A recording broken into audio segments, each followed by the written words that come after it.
may ma-offer kami iba naman sa mga tao, hindi naman parating pwedeng, yan, pa-cute na, ganyan. So sana this time, iba talaga yung makita nila. Yan. Oo, mukhang iba naman. Dama mo ba yun, Kat, na parang woman ka na talaga? Parang may sensuality ka ng na-exude, ganyan.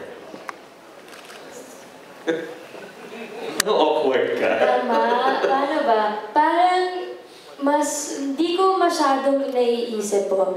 Kasi minsan, hindi naman ako yung gano'n na parate. Like, nung nag-taping kami kahapon, lumalabas pa rin yung medyo yung pagsasalita, medyo batang-bata pa, ganyan. So, we work on that.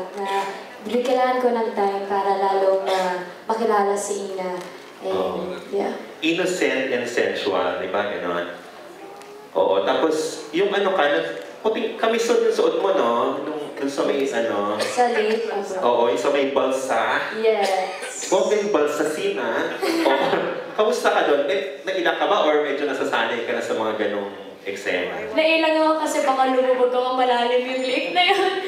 Nakakatakot siya, pero mas hindi naman ako susuot masyado nailang. Mas nasa isip namin ni DJ na ito na, taping na, kaya kailangan back to work na talaga, alam mo yun. Tapos na yung dapat, bigyan na namin lahat talaga dito. Yung utang, puso. Nasa ABS-CBN. Ayun, tama. Okay, DJ na. DJ, ikaw, parang sanay ka na ba ng gano'n? Di ba yung bongga yung eksena sa balsa na di ba? Yung talagang hubad paro ka na nakadantag sa summer ng mo. Total summer, di ba? Ramdam mo na yung ikaw din, yung sensualidad, lumalabas, hindi ka na naiilang. Kasi dati ayaw mo naghuhubad-hubad, di ba? Totoo yan. At anong ginawang paghahanda? Parang ang ganda ngayon ng katawan mo. Katawan ko, ano? Oo, no? Totoo niya, wala pa ako ginagawa. Wow! Ano pa kaya, di ba? Kaya ako napansin yung higa ako doon, medyo nakatakip ako sa tiyan ko. Hindi. Wala talaga ako paghan. Nag-diet lang ako. Kasi nung Crazy Beautiful Years, medyo lumaki ako doon. Kasi galing kaming States na, no? Tapos pagbalik ko, nakita ako ni Direk Rocky. Medyo nagpanic siya kasi sobrang taba ako. So nagpapayat ako. Tapos sumakto naman din sa taping. Medyo pumayat na ako. Pero yung tiyan ko medyo malaki pa rin. Pero okay naman.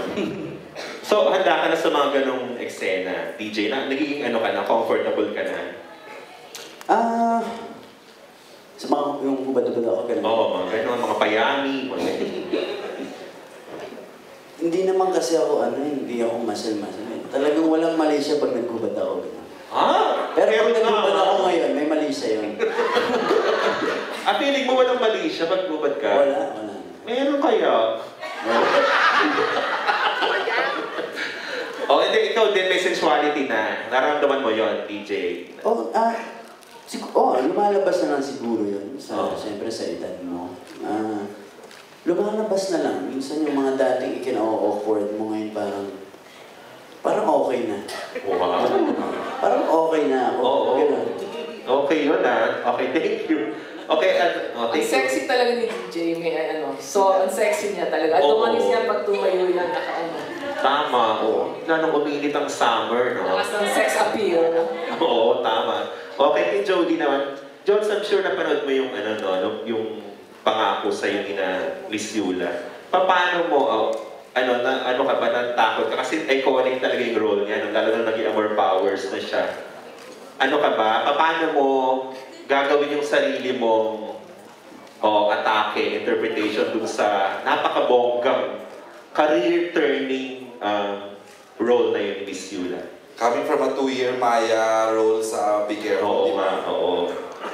Well, syempre at first sobrang na-pressure ako, natakot ako, hindi ko alam kung paano ko ihiwalay yung matagal na ginawa kong character para sumuong ako dun sa bagong trabaho na gagawin ko.